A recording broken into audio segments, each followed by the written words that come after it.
Good evening, everybody. It's Brian Williams from Northshire Consulting. So, third Wednesday of the month, this is our participant education seminars that we do. So, these are financial wellness. They're not necessarily investment driven, although that can sometimes be a component. They're really more for the total financial wellness of the employees and the participants at the companies that we work with. So, these are available to the participants of any of the 401k plans that I run. And they're also available. We stream them to YouTube and through our Facebook group, which is 401k and beyond. So putting it out there on a couple different platforms. If you want to put a comment, you can put that in there. We do have some questions that we got ahead of time, so we'll try to tackle those as well. We're going to talk a little bit about the overall real estate market a little bit, but we're also going to be focused mainly on first-time home buyers. And when we say that, we mean even if you haven't bought a home in, I don't know, my guess will probably tell you something different, but maybe 10 years or so, everything is so new. You're almost considered first-time home buyer at that point. So I'm going to introduce my guest here. My guest is Rich. He's a realtor who's local to me, and he put the slide deck together. So I'll turn it over to him to introduce himself. Thanks, Brian. I appreciate you having me here tonight. I am a realtor here in Southington, Connecticut. I work for Realty 3. It's a brokerage that's been here about 40 years plus. It is family, local, and veteran owned, and we've been servicing the community for over 40 years. So, yeah, that's good. So what's the main difference between now and let's say a year ago? So a year ago, we were a couple months into the pandemic and that sort of stuff. So what changes have been permanent that you think? Well, permanent, I'm not a prestidigitator, but I can say that the thing that is consistent is the shortage of homes. It's definitely a seller's market. They're going pretty quickly, a couple of days, sometimes a day. There are multiple offers. A lot of them are over asking, which can affect some of the appraisal. We'll talk about that as we get into the slide deck there. And how is the market right now today as we speak here, middle of June? What are you seeing here locally and maybe some national trends that you can let us know about?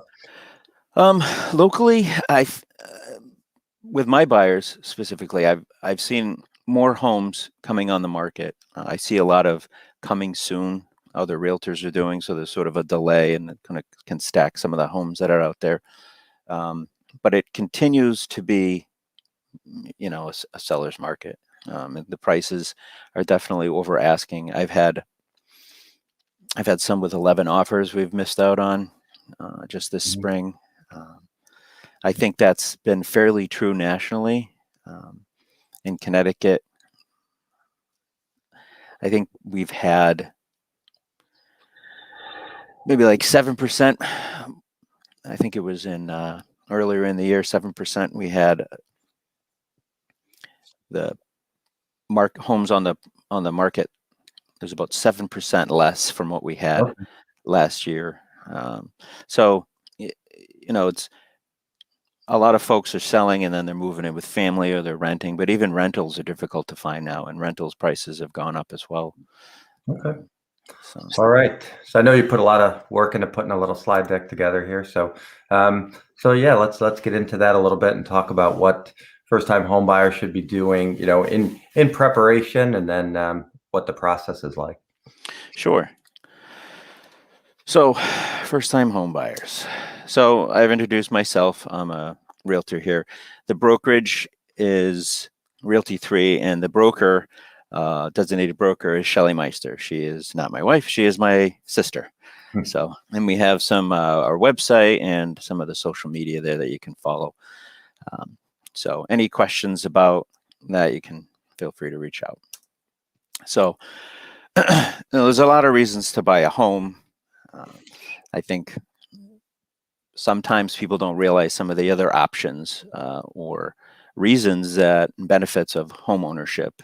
So I put together just a short list. Why home ownership? Well, a lot of people want that home. It's, the American dream, or some people's American dreams. But the hope is that the value of the home goes up and it's an asset to you at some point. There's benefits for property tax deductions in some states, mortgage interest, depending on what you make, for income. And today the interest rates are really low. I think they are like 3.0 for a good credit. Just yesterday, I think they come out on Tuesdays. Mhm. And frequently it's more affordable than renting. Some people that have rented for a while, they don't even realize what they can afford for a mortgage.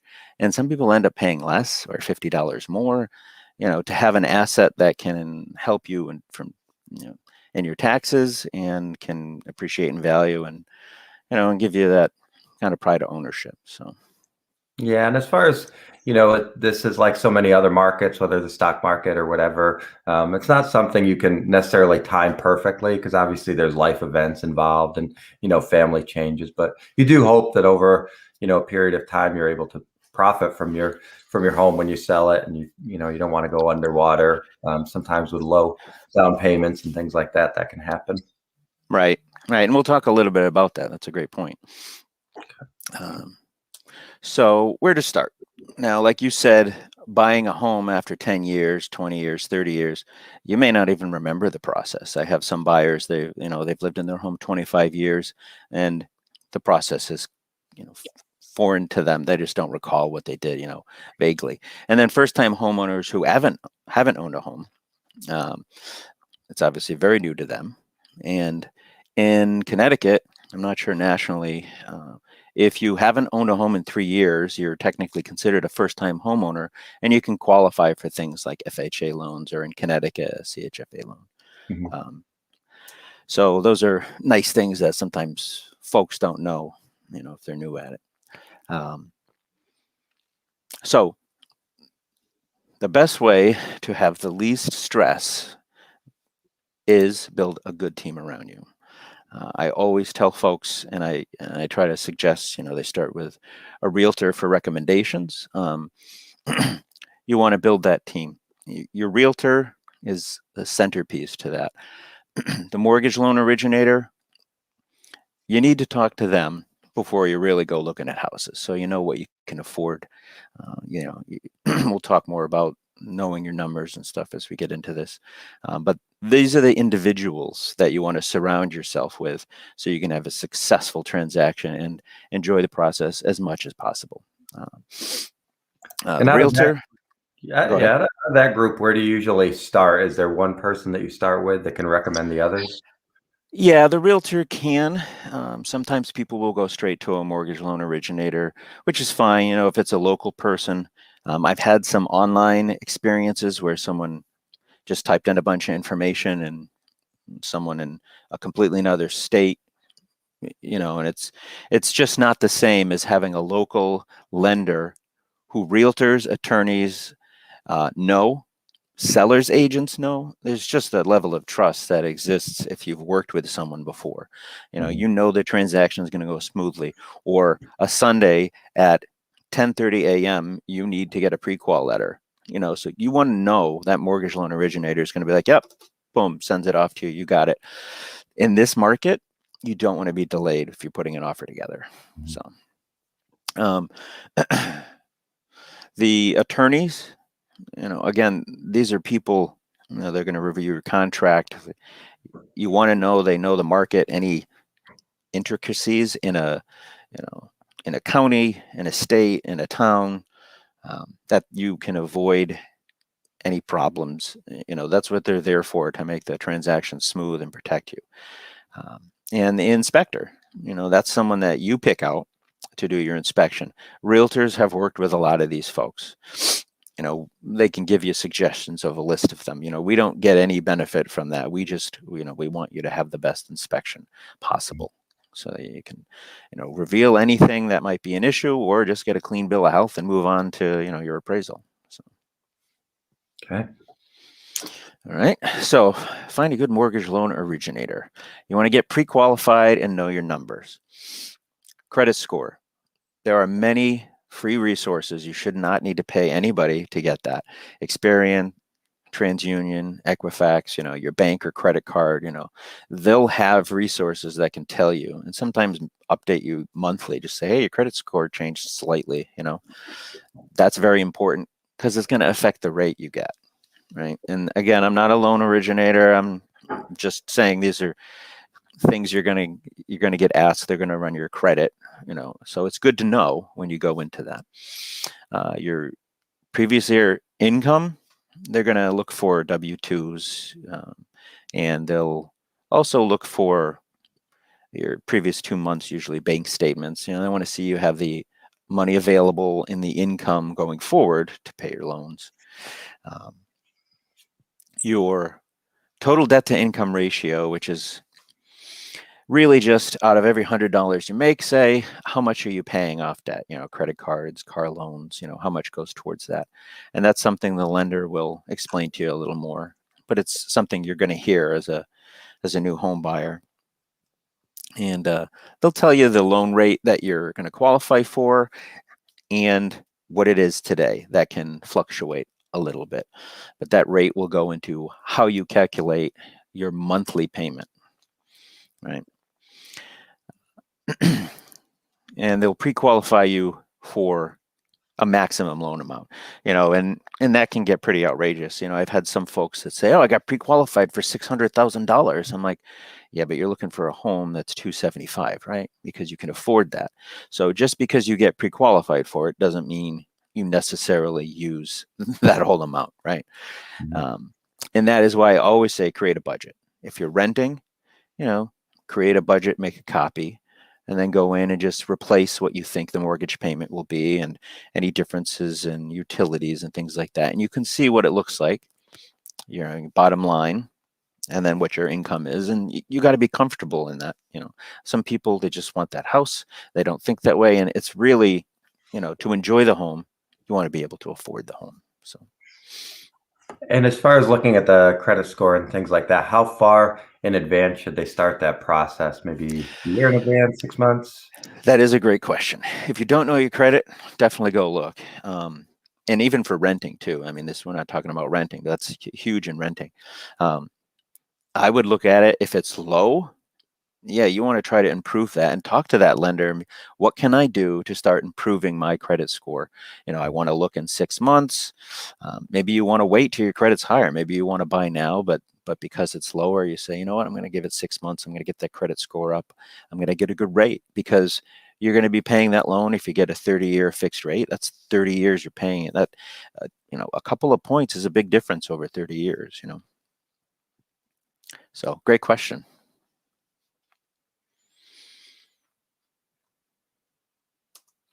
So this is a kind of a busy slide, and I just wanted to break out what goes into a mortgage payment. A lot of people will go to a calculator online. It says, oh, you could get a mortgage for $1,000, but they won't add in things like what your homeowner's insurance is per month, what your property taxes are, which is going to be specific to the property that you're interested in. If you don't, once you find one, and if you're putting down less than 20%, you'll pay a PMI insurance, which is not $70 flat. I'm just putting it as an example. It's going to depend on a lot of things, and you'll want to talk to your lender about that. But as an example here, you can see the principal is $416. That's really all you're doing to reduce the size of your loan. The interest is paid to the bank for the pleasure of borrowing their money, and then the homeowner's insurance, tax, and PMI goes to paying those. So in this example, you would think, oh, my mortgage is $1,000, but it's actually like $1,500 and change because of all those other aspects. And as new buyers who haven't gone through this process start to look, I want them to be aware of that. And there's a bunch of mortgage calculators out there. You can find one. Your lender can probably give you a good example. But this is important when you're doing that monthly budget. And you can look at a couple of homes in the market you're interested in and just estimate what the taxes are and just plug in a number. Now, I always suggest go higher, which is more conservative. It's always better to end up with a little money at the end of the month.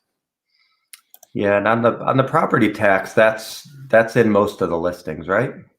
You can find that in most of the listings. Yep. Mhm. And if you have a realtor and they set you up for a search in MLS, that'll be listed in there as well. If you can't find it, you reach out to your realtor and they'll help you find it and show you where it is and all that.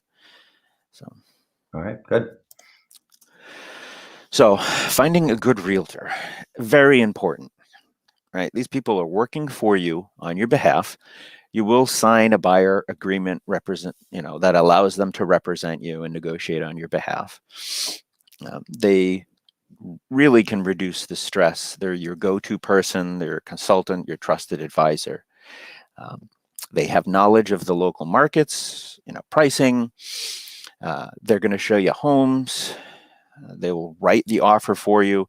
They're familiar with the contracts in that particular county or state. They're going to interact with your lender, your attorney, the seller's agent. Sometimes they'll forward something to the attorney or pick something up from the attorney on your behalf.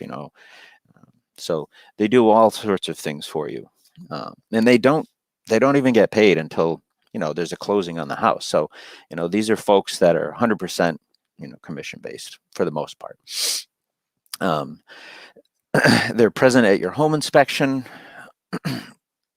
And they'll negotiate after the inspection any details, and they're there for the final walkthrough, the day before your closing or the morning of your closing, and they just walk you through the whole process. Sometimes they are present at the closing itself, but with everything with COVID, that's another thing that's changed actually, Brian, is there's fewer people at closings and there's a lot more electronic signatures and things happening, and I've heard people's wrists actually hurt a little less at the closing. So that's probably permanent, that change there, something like that. That anything that makes it easier for the client to get through the transaction. Yeah, so we've looked at what a good realtor. What should be the signs that you might be working with a bad realtor or somebody who's not so good? Or any even a conflict of interest that might come up.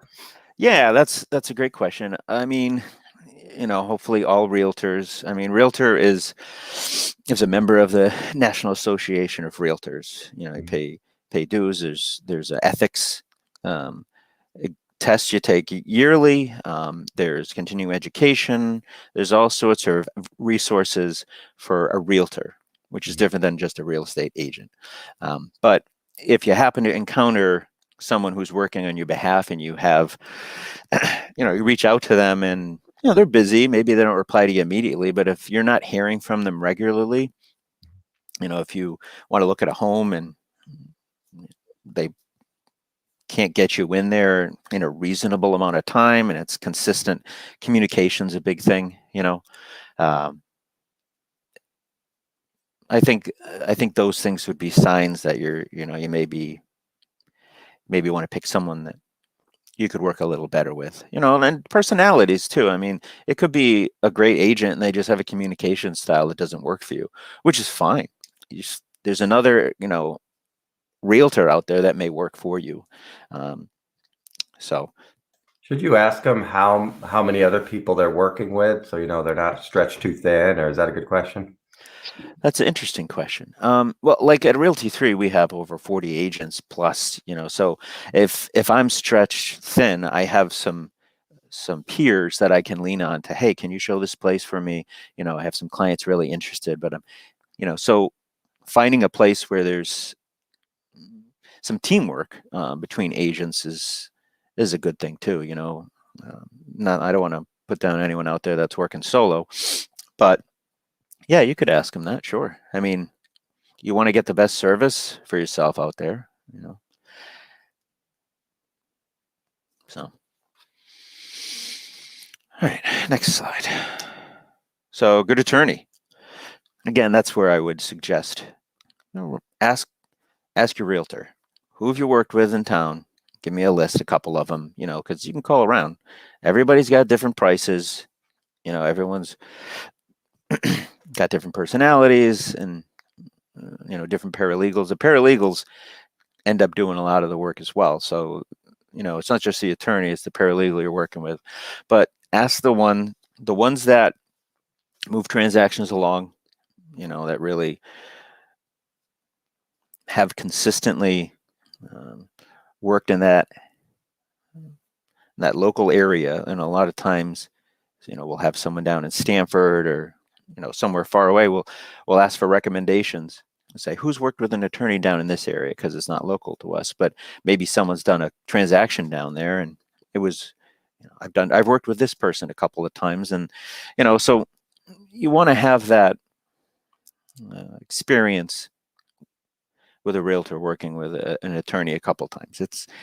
It's helpful to know that they have a good track record, because they do a lot of work for you. They're doing the title search, looking for liens, mortgage judgments, other issues on a home to make sure you're buying the home and it's clean. You're not going to have anyone coming along and saying you owe me money for that roof, that I did. They're processing all of the transaction at the closing for you. They're handling funds and escrow. They record things at the town hall for you, and they'll let you know what you need to bring to closing to pay cash to close. So they do a lot of work for you, and they're looking out for you. Yeah. Should you be looking for somebody who works in only real estate, or is it okay if it's just one thing they do among other things? Yeah, some of them are exclusive. A lot of them will have a couple of different things, sometimes related. Some will do probate, real estate, and other things.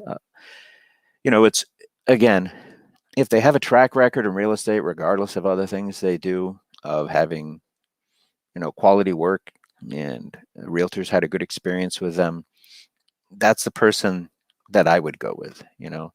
Before I became a realtor, I'd ask my sister, hey, who's a good agent? She knows them all. She's worked with them all. She'd give me a couple names, and, I give them a call and see which one I wanted to work with, and that list will change over time. People go out of business, or they move, or they retire, and there's always new lawyers coming along, or new attorneys. But they're definitely an integral part of your team. So the inspector, again, realtors work with these folks. We go to the inspections, but it's really in the inspection that the inspectors show. They'll walk you through. It takes, 2.5 hours, depending on what you're doing. And they'll give you every detail they can, through observing the property and doing some tests, seeing if there's any issues with the home. And I always recommend an inspection.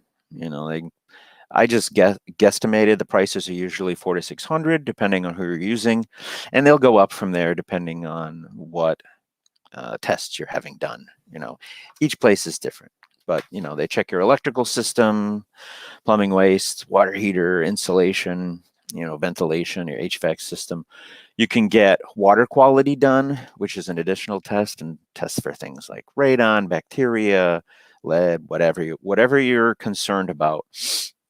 They'll usually check for termites. They'll check your foundation. And, there's other inspectors as well that you might pull in if you're doing a septic. Usually it's someone separate than your home inspector, and they'll come out and inspect you can have someone checking your, I've had people check their chimneys with a specific inspector for that. So there can be a lot of folks walking around on inspection day doing some different things, and the price goes up from there.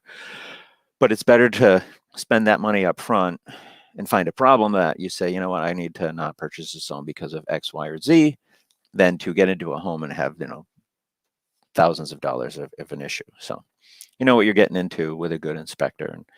And realtors work with them all the time. You start to know them by name, and the inspectors tend to know each other sometimes when they go there, like, hey. So it's, that sort of rounds out your team. The buyer ends up making the call, scheduling all that stuff, and they pay at the day of inspection. But those are the individuals that you'll want to be surrounding yourself with. There's probably some who are better at a certain type of house, or maybe some that are better in a certain location, maybe with newer construction or some older stuff. Yeah, I think, you always have different things. Like in Northeast Connecticut, you have the foundation, issue, which can be a problem. And, you have people that probably dealt with that up in that space more. And, although there's inspectors that go all over, but each area has different challenges, right?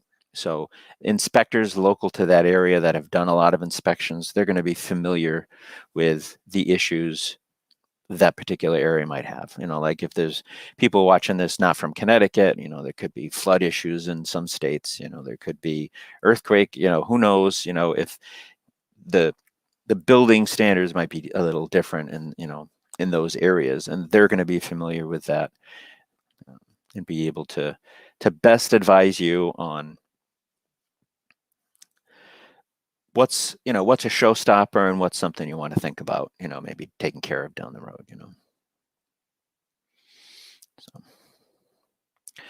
So after you get your team of folks together, I mean, this really develops over time. You're not going to get an inspector until you get the offer on the home. It's kind of the home buying timeline. Those will be the individuals you interact with as you start into this timeline.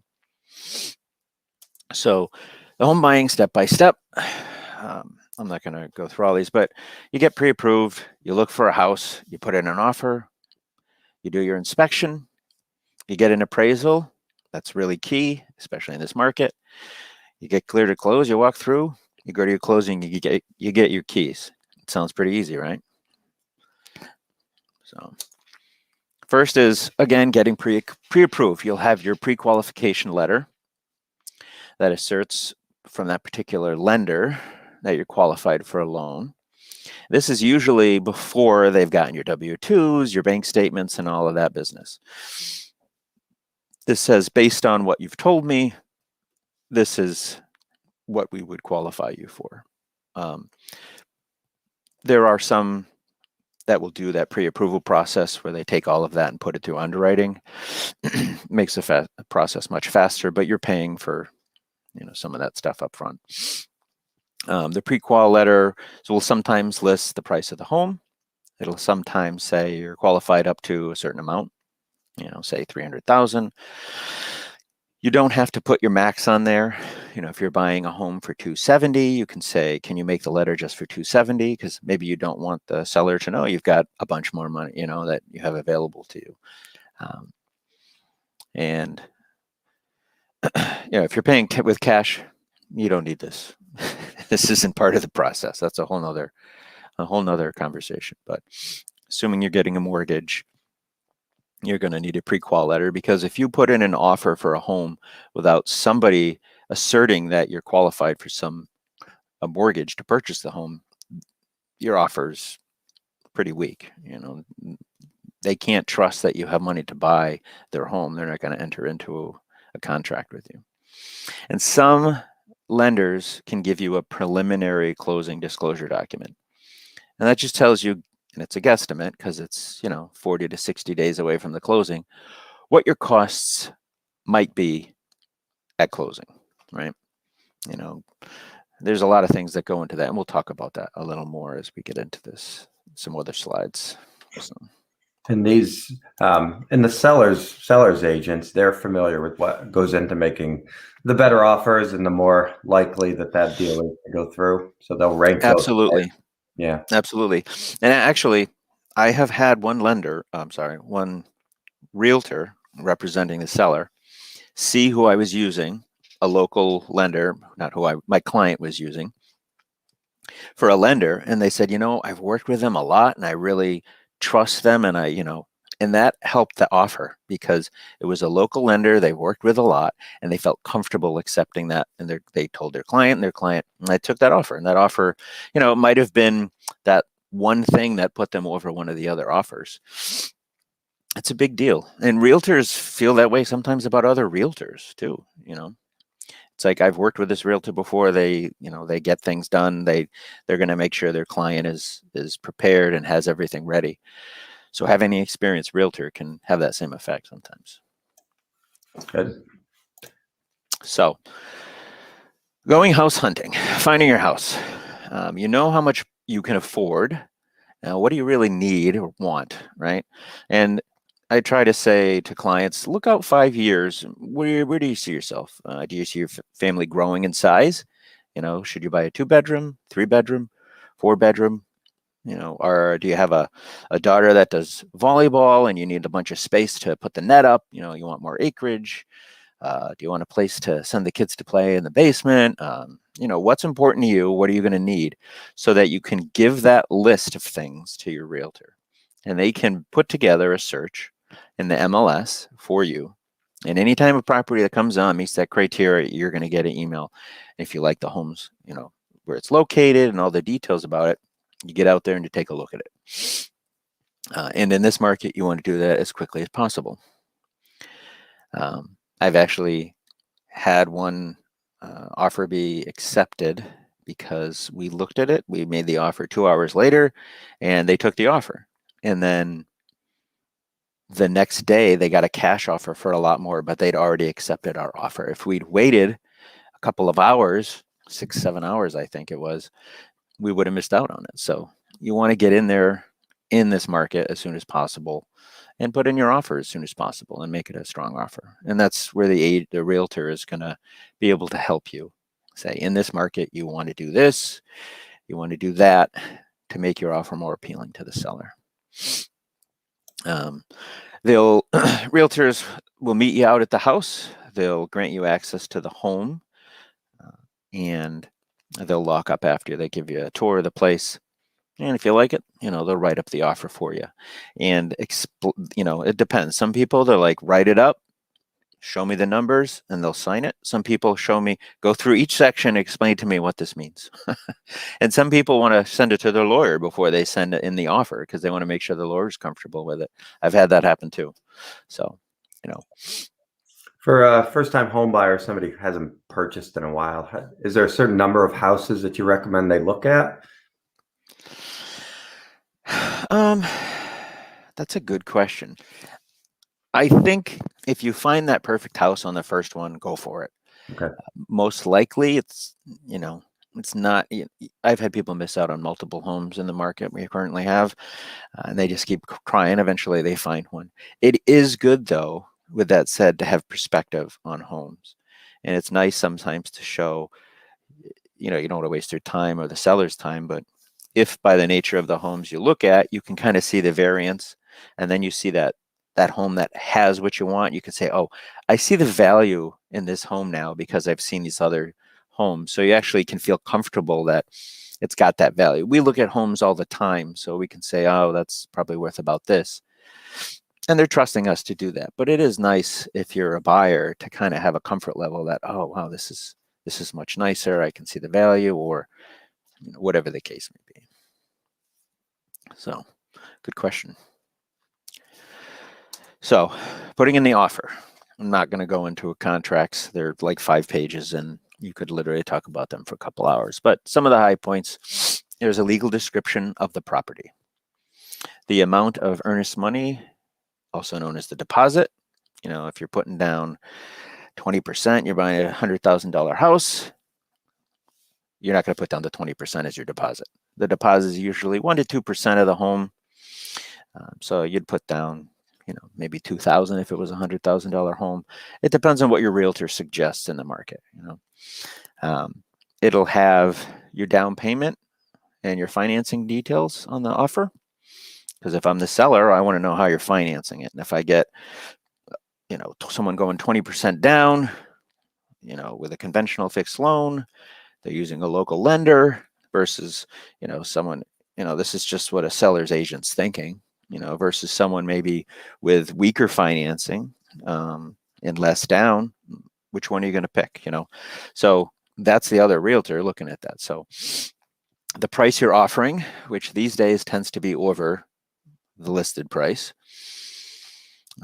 the proposed closing date, which can vary. I just put in 45 to 60 days. Some of the government FHA loans have to go through 2 stages of underwriting, and they can take a little longer, especially if they're backed up. The length of time the offer is valid. Not everyone puts that in. Sometimes people will say, this is valid for 3 days, so they're not waiting. But in this market, most realtors are pretty good about saying, I'm going to show this to the client. We're going to do highest and best by, 2 days from now at 3 p.m. Or, we'll let you know tomorrow. there's a lot of good realtors around there, and we haven't had too much problem with that. And then there's other details that are built into the contracts, and some you can add to the contracts as well.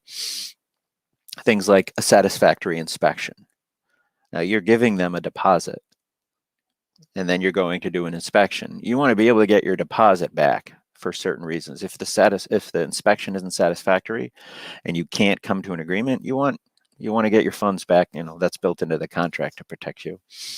And other things like, it doesn't happen in this market much, but the seller may give back $5,000 towards closing costs to the buyer. That used to happen a little bit more in the past. My question, what's different now about the concessions than maybe you saw a couple of years ago? People are getting over asking price, so no one's getting any money back, usually, in most cases. In my experience so far this year, I shouldn't speak for other folks, but not a lot of folks are willing to give money back.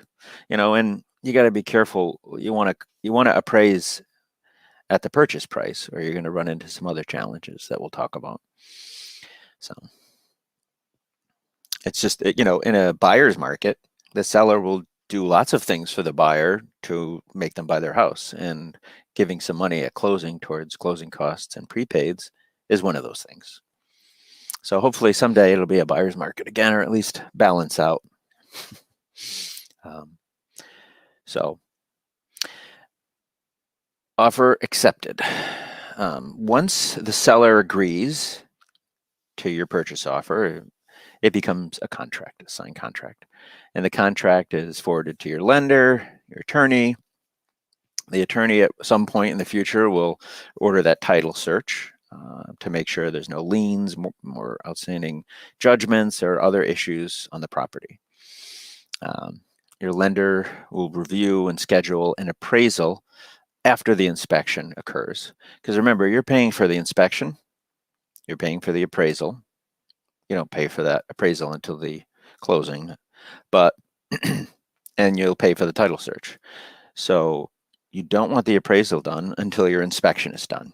Because if your inspection says, yeah, we're not going to buy this house, you've already paid for an appraisal if you did it first. So there's a sequencing to that: inspection, appraisal, title search. And your realtor, along with your inspector, will show up at the house, usually within a certain number of days it's in the contract, to get the inspection done.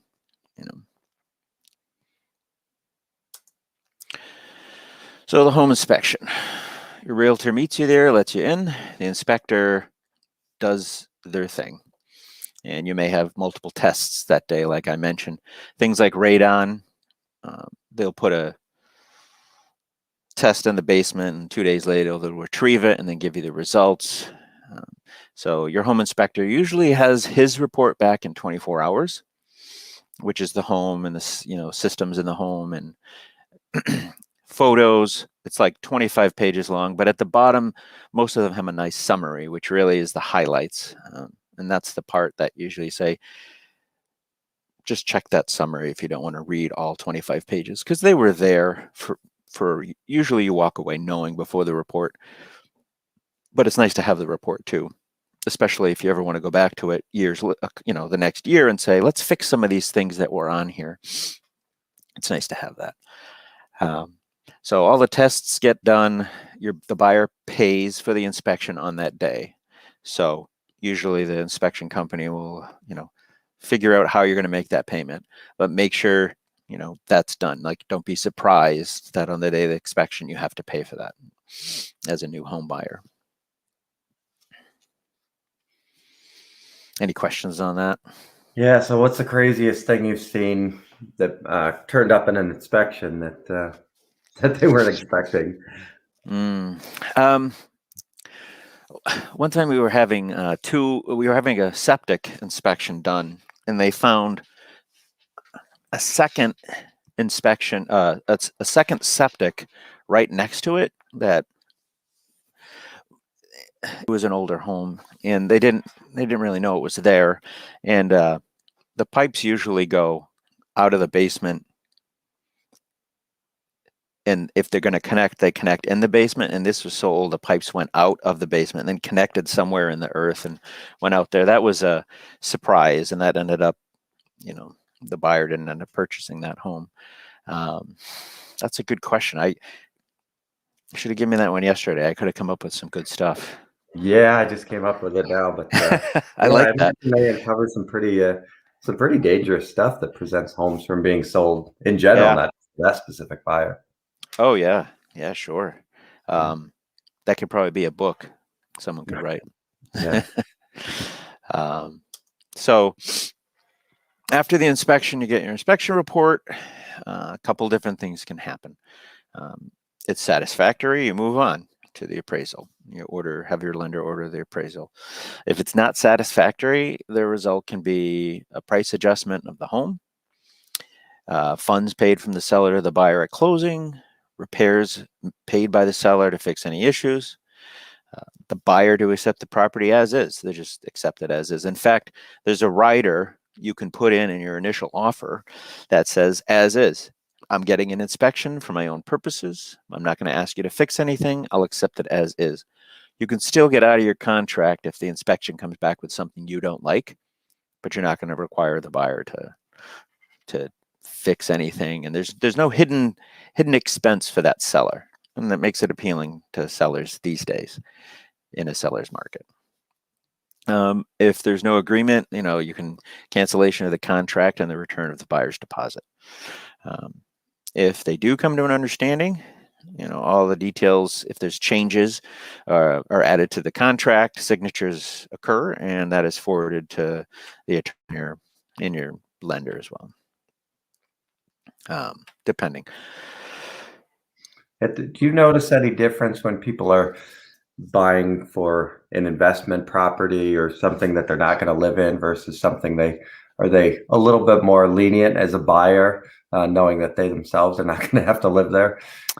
I think cash buyers. I've seen a couple of cash buyers look at some properties that one of them didn't have a ceiling on the second floor that I was looking at. Like you walk upstairs and you're looking at the bottom of the roof as you go up the stairs, and the room, it was destroyed and clearly lived in by folks that shouldn't have lived there, and they were paying cash.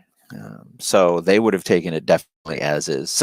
In fact, some of the listings will say home is as is. So it tells you put in a rider or we're not even going to look at your offer, because it's in such rough shape. Now, what they do to fix that home up to make it livable after, I can't speak for those investors. But so it varies what people are willing to accept. You get a lot of people too that are, do-it-yourself wizards or work in the industry, and they're comfortable buying a home that's got some stuff, and that's also very appealing to a seller.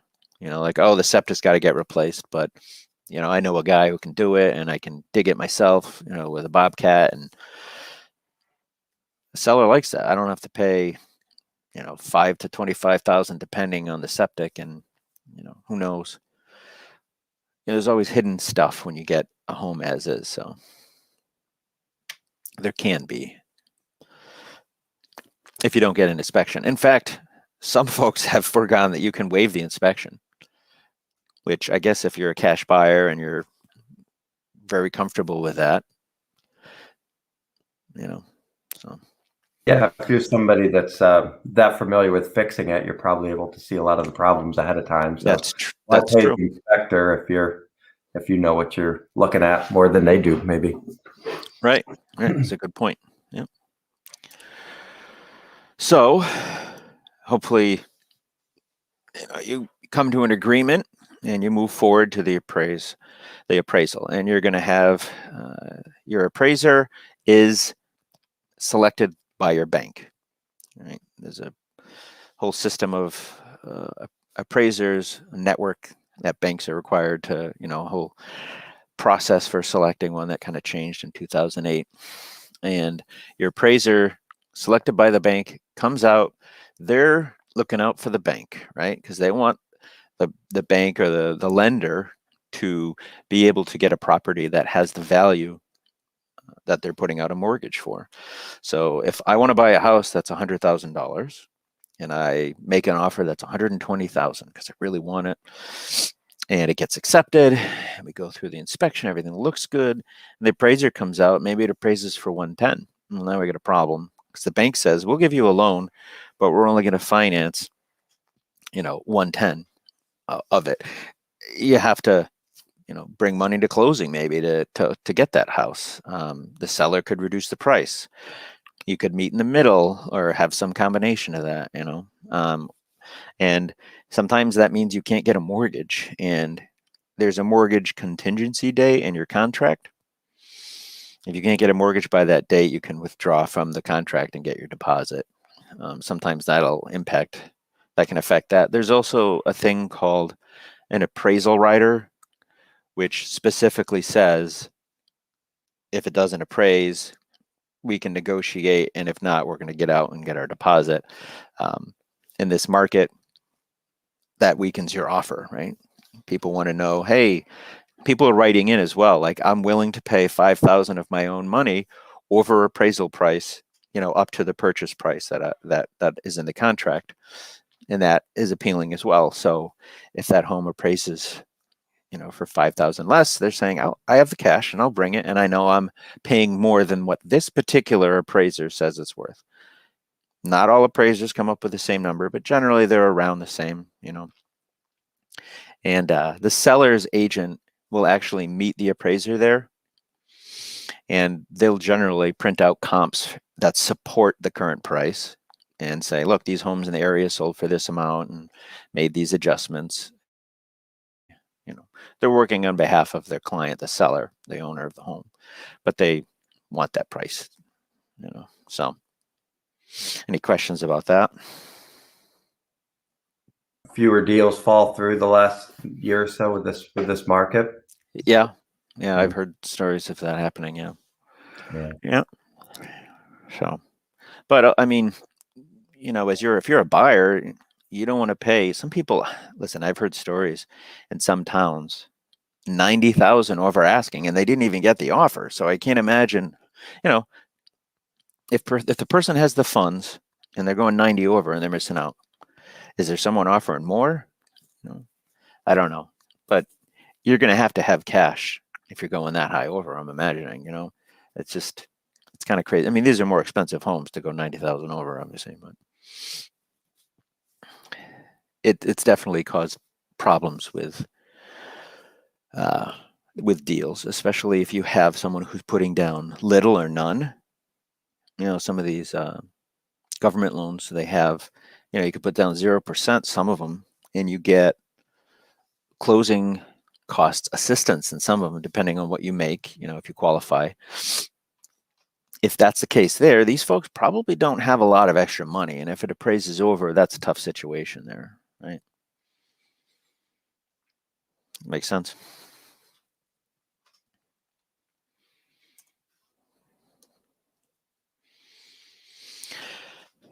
So we're going to hope the appraisal comes in, exactly the purchase price, everything looks good, and you move forward. And at some point, you're through your underwriting at the lender. Appraisal comes back, title search comes back, your lawyer says, everything looks good, you're pre-approved for the loan, you're clear to close, and then they'll schedule your closing, right? So the lender will let the attorney know, the attorney will let you know, and then they will put together a closing disclosure for you so you can know exactly what you need to bring. And this will be much more accurate than the one you might ask for when you first start looking. The final walkthrough. This is something that occurs the day before, the morning of. You should do this. Everyone should do it, even if it's just your realtor. In fact, a good realtor will do it regardless. Even if you say, I don't want to go, your realtor should go, right? You should be there too. The reason is to make sure that everything in the home is as you expect it to be. Sometimes you'll ask for certain things to be included in the home, like the washer and dryer is pretty common. Other things, certain types of certain antique mailboxes have caused issues, and stories I've heard where they thought they were getting the mailbox, the person took the mailbox and they were all upset and it caused a real problem with the deal.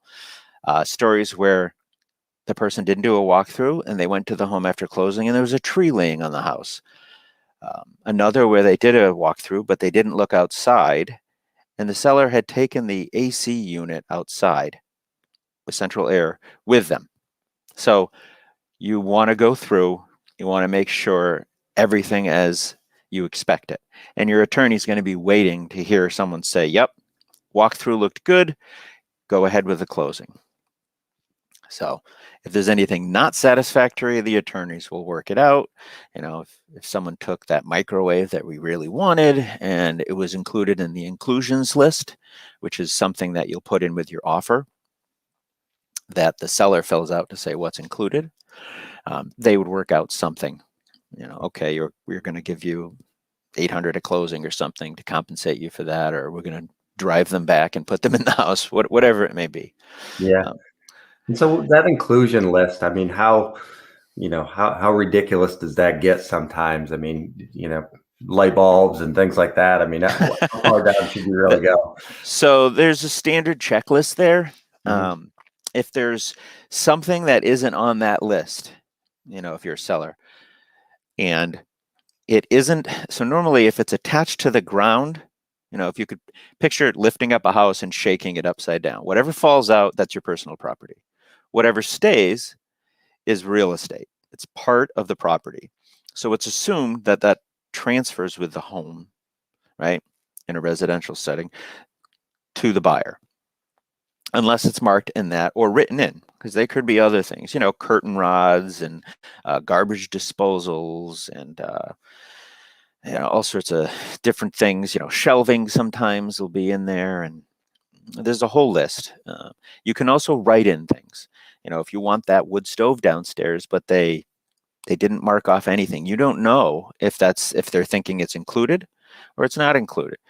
If they're going to leave it, maybe you don't want that stove there and it's cost to remove it because it's a big old stove and it's rusty, and you don't want to pay that expense. So that's where a really good realtor who knows what they're doing is going to say, you know what, we're going to make sure that's written in or that's excluded specifically, and they'll write it in to the original offer.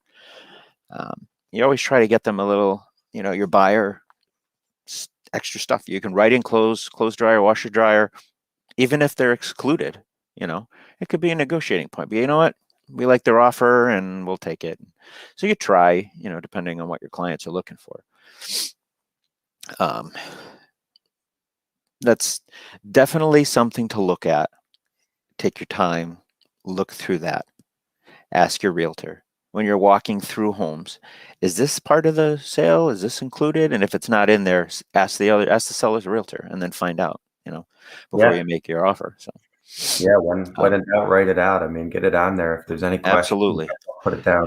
There's no downside to asking for it and having it get turned down, so you might as well put it on there. Yes, that is the best advice. The worst someone can say is no. Right. So just to highlight again, do your final walkthrough. Be there if you can. So the closing, right? So 3 days prior, you'll receive a closing disclosure document from your lender. This includes, your down payment that's due along with closing costs. Those are called cash to close. You may hear that term. Your attorney will ask you to have a bank or cashier's check made out to a specific entity. Usually it's, the buyer's attorney, whoever's hosting the closing, whoever's managing the funds. And for the remaining amount you need to close, that's not just your deposit, but it's other things too. And I list out some of those things down there. And closing costs, this is my rough guesstimate. I'm not a lender. I'm just trying to be helpful. I guesstimate around $2,500 per 100,000 about is what closing costs come out to. And that's extra. And people sometimes, I've had, new home buyers that get closer, and even though you tell them, sometimes they're like, geez, I didn't know I was going to need this much money. And some lenders have other fees that maybe others don't. You want to ask up front if you can get that information, because this is something that can catch people if they're doing, an FHA loan, 3% down, and they have, they're tight on funds, you need to have that, and you need to have it in your bank, to pay for it. Your lender's going to be like, where's that money? Oh, there's something I didn't put in here, which I'm going to add. And your lender should tell you this, and your realtor should tell you this as well. Once you start this process, do not open any new lines of credit at all. Don't go buy the furniture on credit. Don't open a credit card. Don't take out a loan. It can cause you to not be able to get your loan. Someone purchased their daughter a car, financed it. He was buying a home. It was a graduation present. Wasn't able to get the home because it affected his debt to income ratio. So I'm pausing on this slide just because that's very important. They should tell you that. If they don't, remember it from this. Don't open any lines of credit once you start the process and you start talking to that lender and they're looking at your credit score and your debt to income ratio. Okay. All right. Sort of change there. Yeah. I mean, at least you want to be careful with that. Even just using more of the credit that you've already got can be an issue too. So you don't want to mess with that. Just kind of freeze it. Even, if you do the literal freeze and call your, the credit scoring and make sure you freeze it that way. You could even do that just to make sure that nothing on the outside, it doesn't get hacked or anything like that. That might not be a bad idea. Right. Yep. So closing costs are comprised of lots of things. Some of them could be prepaid property taxes. If I'm buying the home in June and the seller has paid their taxes through the year, I'm going to pay them for the remaining portion of the year once the home transfers to me. And that could be substantial. It could be maybe it's $3,000, $4,000, who knows. Prepaid items like oil or propane that they have, maybe there's $400 worth of oil in the tank. You're going to pay them for that because it's going to be yours. There's lender fees, attorney fees, the appraisal costs, title search. They usually want a year of homeowners insurance up front. So when you call your homeowners, and they say, oh, okay, we'll give you an estimate, hey, it'll be $1,500 for the year. That's in your closing costs. You have to bring that as your cash to close. So the reason I'm saying this is you don't want to get caught off guard when you're a new home buyer. You're super excited, and now you get to the end and, oh, I can't come up with enough money. If you have the right people around you, they should be looking out for you. They should be telling you this, letting you know, giving you a heads up way before you get to this point, So plan ahead for closing costs. And after a closing, you get your keys and you get the pleasure of carrying all your stuff to that home. And there's a couple more things. You're a new homeowner, and you'll do this before the day of the closing, but there's other things you don't think about. And as a realtor, we always try to tell people, call the cable internet company, call the electric company, make sure the service is on and in your name, natural gas, oil, fuel delivery, if you need it, if it's winter, know who they're using, propane, the public water and public sewer. Usually the lawyer or your attorney will submit that, if it's not well in septic. Sometimes towns make you pay for trash. Sometimes it's included in your taxes. You want to know because you end up with a lot of garbage after you move, surprisingly. So those are all aspects you'd want to do before closing. I just added it in here just to remind you that, and you want to take care of all those details. And then, enjoy your new home and have fun settling in. Any questions on that, Brian?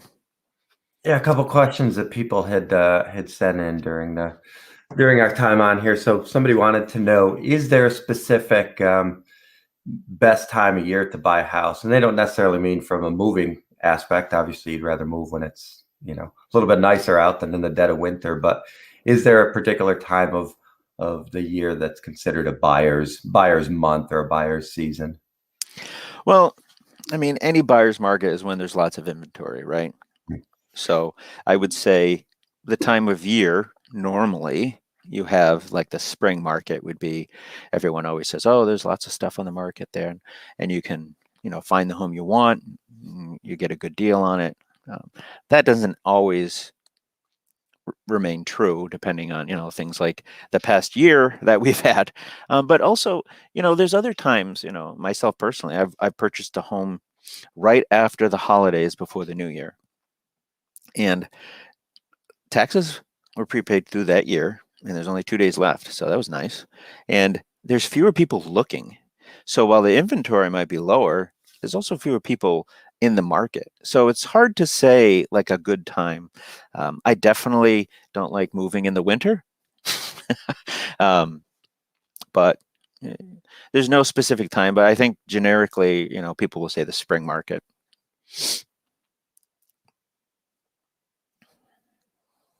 About if somebody's gifting you money, or if you have parents or somebody else involved in the mortgage process, does that ever slow it down, or is that an issue?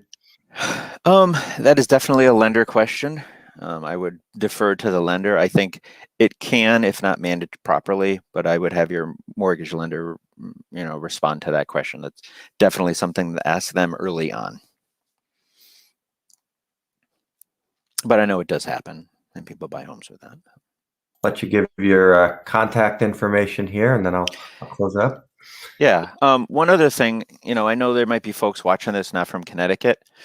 We have a relocation team that can connect people with an agent, either in their town if they're looking and they don't have anybody, qualified realtors who can help them, just like we went through in this slide deck here. If you're moving from Ohio to Texas, or California to Wisconsin, or whatever, Florida to Maine, we can help you find an agent in that spot you're going to, and the one you're going from too. So if you need any help, glad to talk you through it and try to help you connect to somebody. My contact information is over there on the right there. You can email, call, just let me know that you saw it on this slide and you watched this presentation, and I'll be glad to help. So I guess we already did questions, and then that's my number there again. You give me a ring and I will help you in any way I can. All right, sounds good. So yeah, really good information on here for first-time home buyers, or even people who haven't gone through the process in a while. And I do feel like there's more people moving state to state than there used to be. Yeah. Just talking to a lot of realtors and lenders, that there's people coming in from, here you get people coming in from New York, or people moving out of Connecticut, relocating to Florida or Texas, or that sort of stuff. So any sort of help in relocation, or any of those sort of sister companies that you work with is definitely very helpful. Absolutely. All right. Well, I appreciate your time tonight, Rich. So I'm Brian Williams from Northshire Consulting. These participant education series are designed for participants in the 401k plans that we run. So a lot of these aren't specific to investments. They're more sort of for the financial wellness of the individuals in the plan. If you're catching this at a later time, you can reach out to Rich or myself with any questions. So these are on YouTube and on Facebook. We encourage you to check out the Facebook group 401k and Beyond. We have a lot of these sort of pop-in guest speakers, and I do a lot of content myself as far as like Mutual Fund Monday or Fiduciary Friday, where we review retirement plans for people in the group. So we encourage you to check that out, and we'll sign off here. Thanks again, Rich. I appreciate it. You're welcome. Thanks, Brian.